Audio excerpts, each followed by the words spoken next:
this is Saima. We're going to start a series of talks with different people and introduce some different people and share their journey and how COVID has impacted them and their lives. And in the case of Mona Kafil, who I have here today, her organization TMWF, I'm going to let her take over and tell us what TMWF is all about. Hi, Mona. Hi, Saima, and hi, listeners and viewers.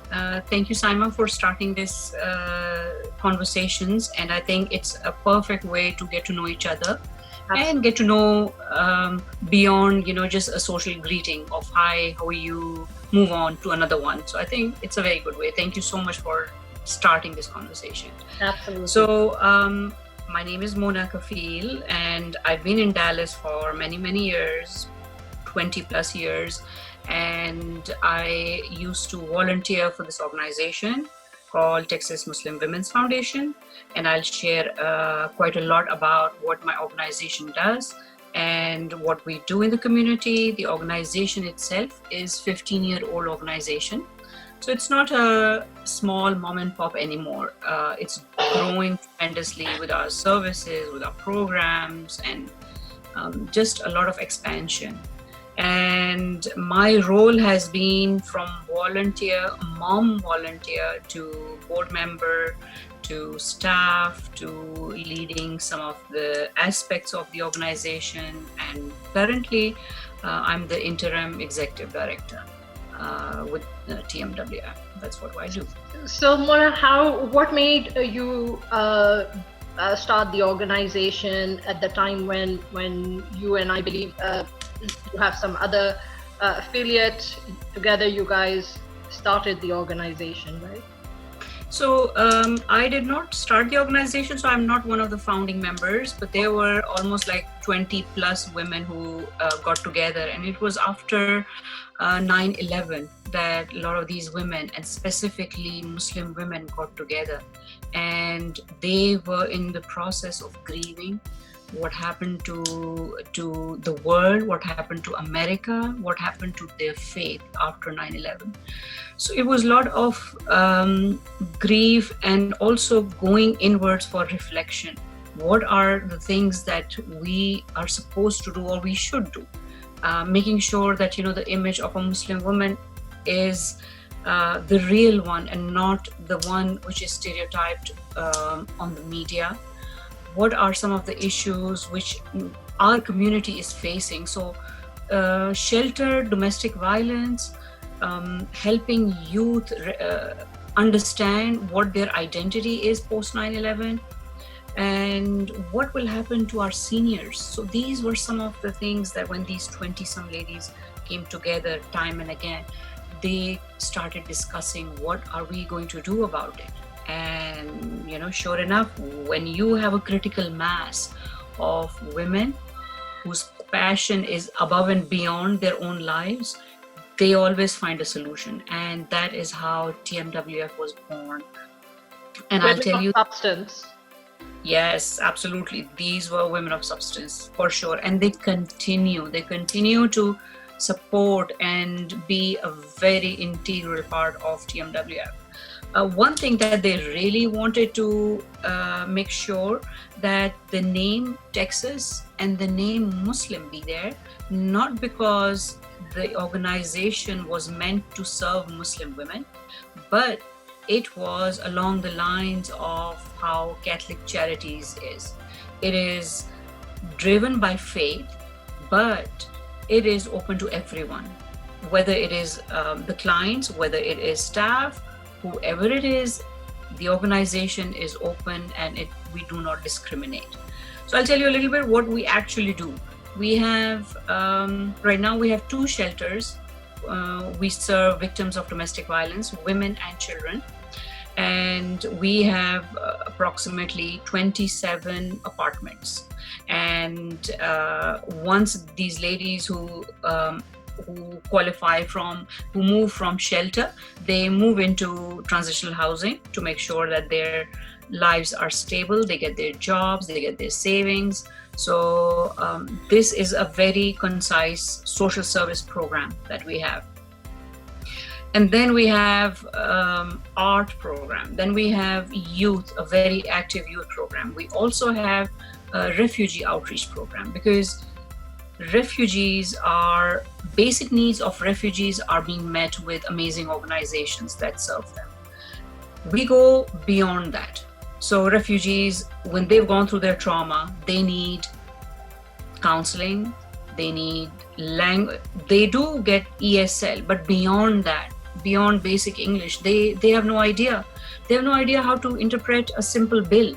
What I've seen and I've heard that, these ladies would come to our case manager with a load of letters saying that I do read English, but I don't know what it means. And they were like pending bills. So something similar things like that. So this is essentials, survival, life, basic. Exactly, but not those basic essential where we will provide them with basic food.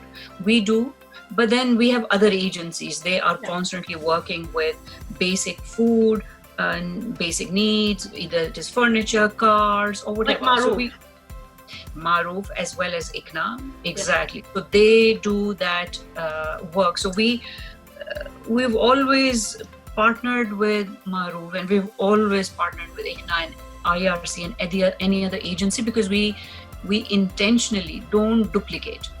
There is so much need going around that all of us, we put our head together. Even then, synergy. Join together and create something much bigger instead of trying to duplicate and compete.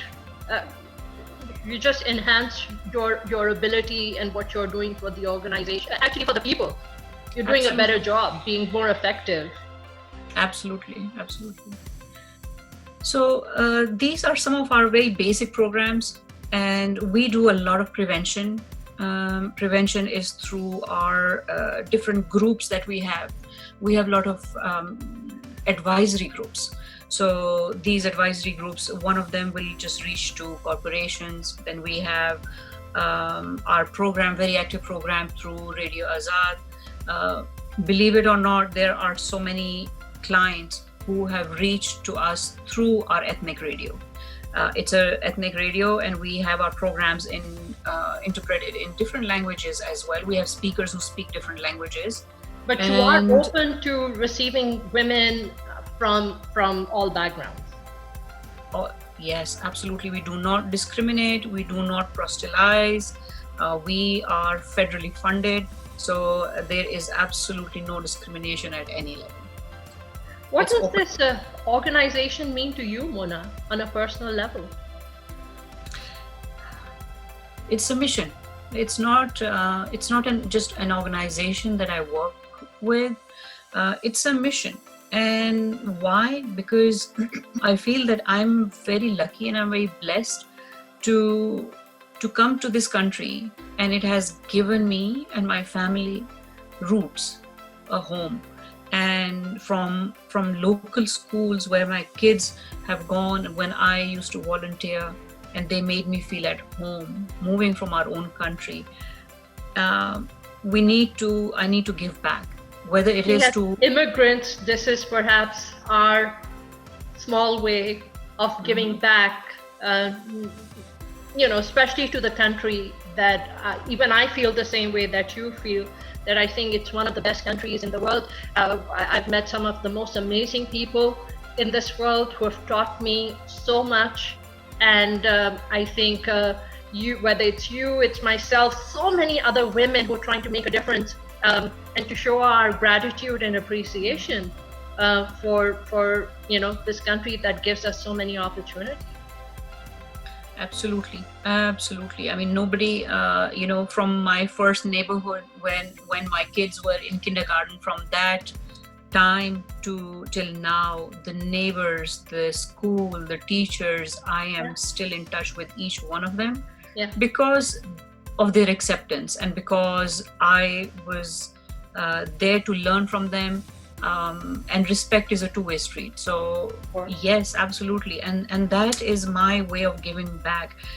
there are so many immigrants who do not get these kind of opportunities the way I have personally. So, the life of service is how your soul is fulfilled. It's, I don't treat this as work. If there's a 2 a.m., 3 a.m. text, yes, because somebody needs help, and I will be there to help. And believe me, not just abusive women, right? I mean, you just said 2 or 3 a.m. text, and we were just chatting, and you had just told me that you received a text at 4 a.m. last night. I'll let you take over and share that story with us. Yes, so we get text, and mind you, we have a staff of 40 people. It's not just all volunteer run. We have staff. We have a shelter staff. We have case managers. We have attorneys. We have counselors. So we have a staff of 40 members. And having said that, there are still a lot of people in the community. They would text each one of us, each one of the employees, one way or the other, that, how can you help? And along those lines, my channel of communication, and with this day and time, people can communicate through Facebook, through WhatsApp, through text, anything.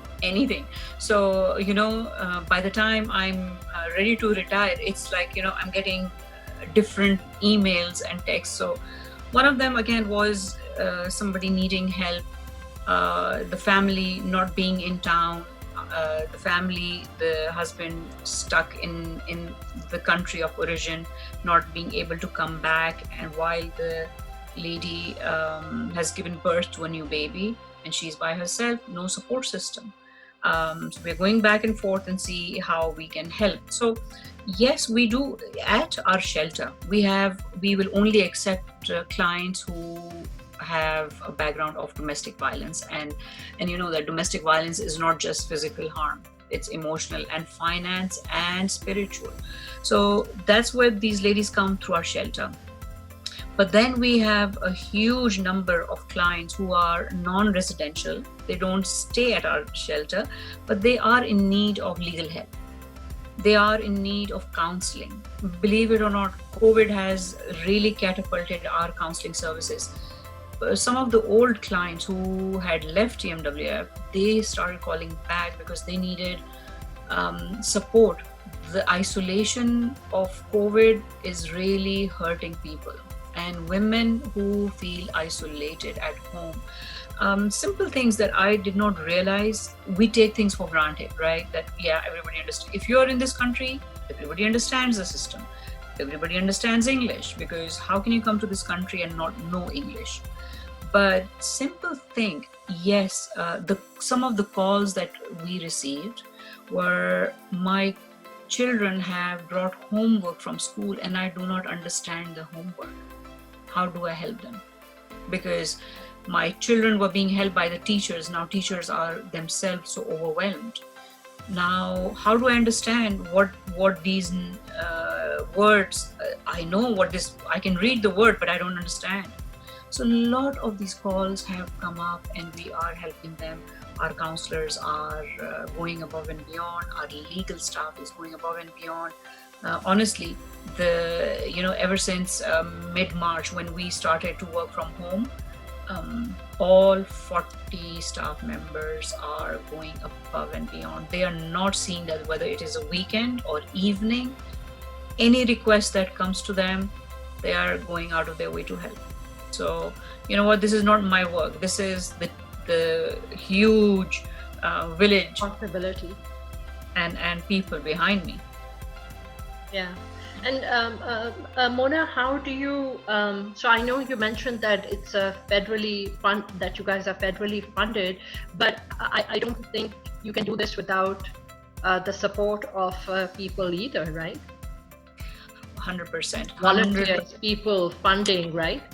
Exactly. So I do want to clarify that, yes, federal funds are there, but they come with some conditions. So, for example, one of the conditions is that we have to have a similar amount of match. So, for example, if we are receiving 100,000 from any federal money, we have to come up with 25,000 as a match. So that match has to be individuals, that match has to be either private or foundations. And believe it or not, we do ask for individual fundings. A huge pie for us is individual fundings, because you have to, the community has to invest in this organization. This is not one or two people organization. This was born out of necessity.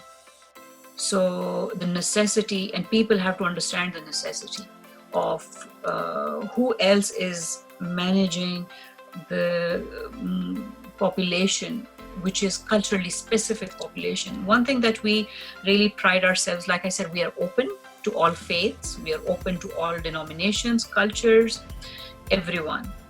However, we are very culturally specific, and the new word is trauma-informed services, which means, I'll give you an example.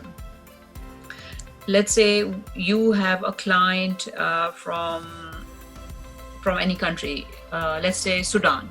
Mm-hmm. So if there is a client from Sudan, they will have a language barrier. It doesn't matter what their faith is, but they will have a language barrier. In our organization, between our staff, we have 15 plus languages spoken. So we will understand because of the language. And when you're going through trauma, English may not be your first language, and you may not even be able to talk to people or get some help with the language access. They're able to convey the trauma that they've gone through or they're going through. So language is very important. So we have to find these translators that come forward and assist with a translation, or you find like therapists or counselors or whatever it is you need from that specific community, so that it's not just the interpretation, but it's the connection. So we, like I said, the initial breakthrough that we do is within our organization, we have 15 languages. And I'll tell you, one of the staff members, one time we were just having a conversation, and I asked her, how many languages do you speak with one employee? And she said, well, only 7. Oh, wow. And I was like, only 7? Wow. So, on average, our staff will speak 2 languages. That's average. And 3 to 4 languages is very common between our staff. And if we cannot, then yes, we do approach the language access lines, and we do promote, some of the volunteers also to come and help. But the language line or the counseling part is so critical. Not everybody in the community can be that bridge, and mainly because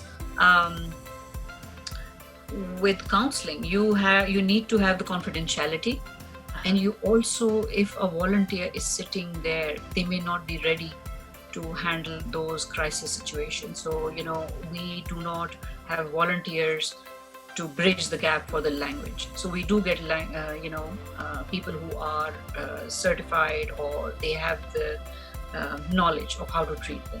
So Mona, you need volunteers right now. Is there something that we can ask the community to come forward if they have a certain skill? Do you need something, or you have sufficient volunteers? So Saima, now you are asking me to dream. Okay. Now that you've started that, be aware, okay?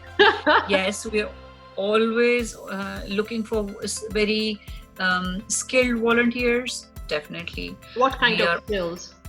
Skilled meaning that, okay, we may need people in human resource. We may need people in IT. We have a very robust intern program. So, people can volunteer their hours through internship and actually learn from some of the things from the organization. Currently we have one intern who's starting from for communications. She's a student at UTD. And then we have a partnership with Cal State, and they are going to send us intern who will be working virtually. So, and we also have partnership with Yale. We had one student from Yale University last year who was interning with us. So grant writing, for example, communications, HR, those are skilled, and even IT. Those are skilled volunteers that we can always use. Okay, so that is something for people watching. If if you would like to volunteer, of course, send Mona a message or myself. Mona, do you have an email that you want to just give out here at this point, and then we can put it in our intro as well? Sure. I think the first line is, if you can check our website out, we do have a form there. And what's the website? Exactly. So TMWF, which is short for Texas Muslim Women's Foundation.org. And you'll find a volunteer application, and that's the process we usually do. However, I'm always available, my first and last name. And then, you can get hold of Saima. Saima will make sure she gets hold of me. Absolutely. Yeah, literally, like you said, I think when someone contacts me through my women empowerment group, which is Women of Noor, we send you messages, whether it's text, WhatsApp, Facebook Messenger, whatever it is we need to do, we reach out and we do that. Mona, what does TMWF means to you on an emotional level? What do you feel in your heart? What do you feel you're doing? What do you want women to know? You know what? It's there are many ways to serve God, and this is one way to serve humanity. And I'm blessed that I don't have to worry about who's going to bring in food, who's going to parent my kids. I'm blessed with a good family and also a good husband who will, if he needs to make food, he will make food if I'm out and about, and he will take care of children. So I have that life. So you have a spouse who unconditionally supports you in your cause and your purpose, not just emotionally, but from a mental standpoint, as well as from the perspective of doing whatever it is that needs to be done, especially when it comes to the Southeast Asian community and men's expectation from women.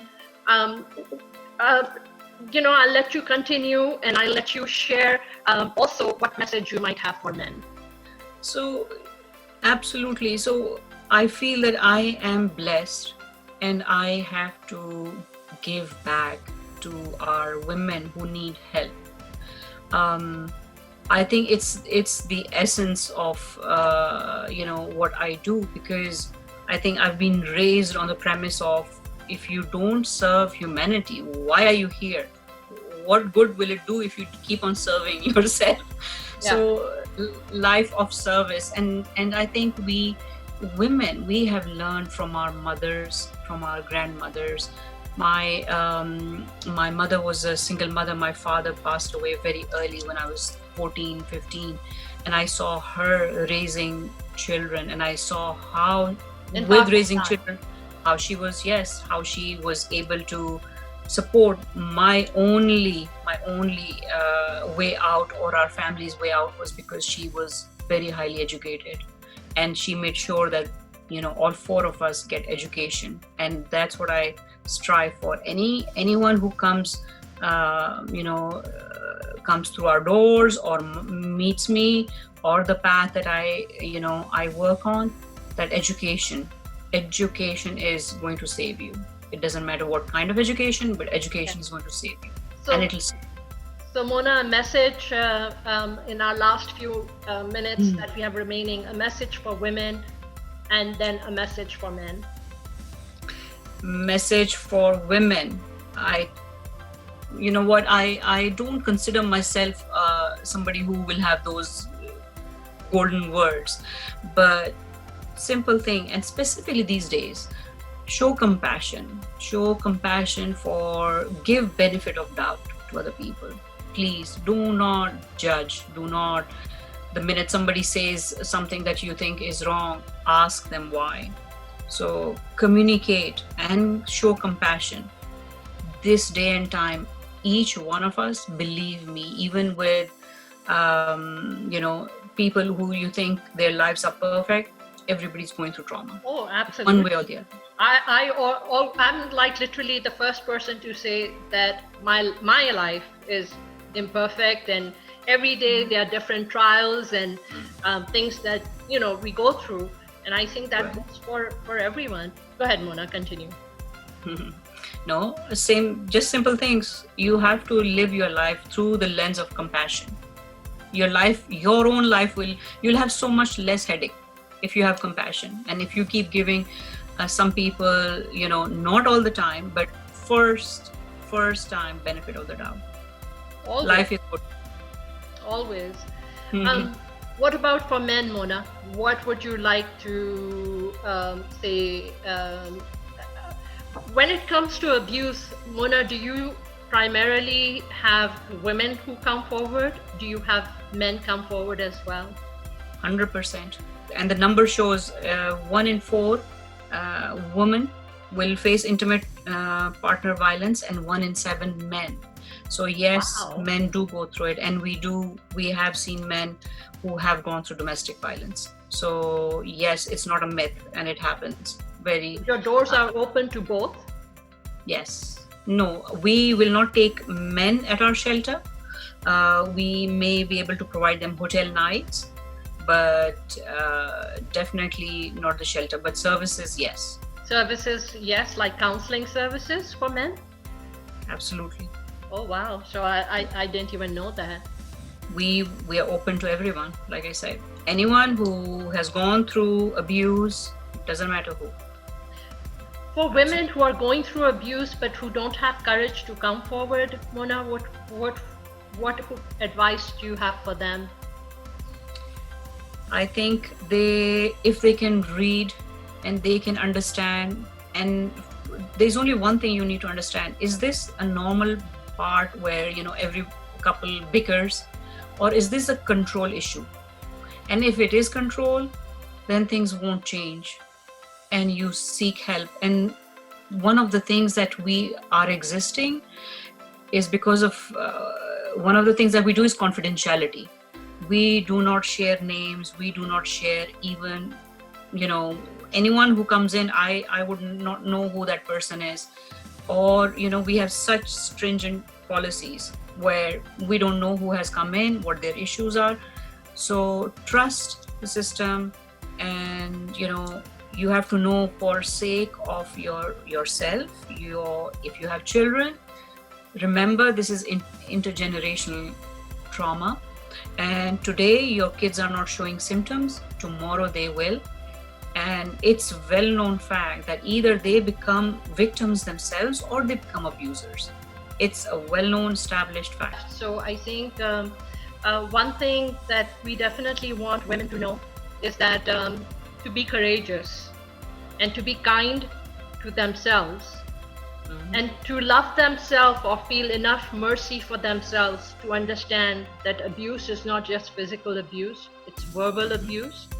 It's the ability that you are giving someone to take your self-esteem and your self-respect and your love for yourself away from you, where you feel like you're left without any of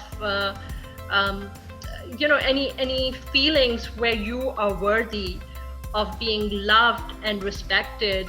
And if that's where you are, then it's important for you to take a stand and for you to reach out. And at the same time, anyone who would like to come forward as supporters for the organization, we want them to reach out as well, because it's interlinked, and I think both are essential. Thank you, Saima, for having me here. I really love to chat with you offline and online, so that's wonderful. You are one of the few people who make me laugh out very loud. So thank you so much for doing that. I need that support. Always. So that's one thing. The other is, please, if you have time, if you feel that this is a cause worthy and close to your heart, please be generous and donate. We have our website, like I shared with you, and we have our Facebook page. One thing, please like our Facebook page, because a lot of women who are going through trauma, they can access through your Facebook sharing. So please make sure anytime you see anything with TMWF, share the content. It's very important to reach to populations whose husbands have shut everything down for them. And the only way that they can access outside world is through their mobile phone or maybe some apps. And you would be helping somebody save their life. Absolutely. Well, Mona, thank you so much. Looking forward to bringing change, whatever little we can do to make this world a better place. Absolutely. Thank you, Saima. Thank you for doing this.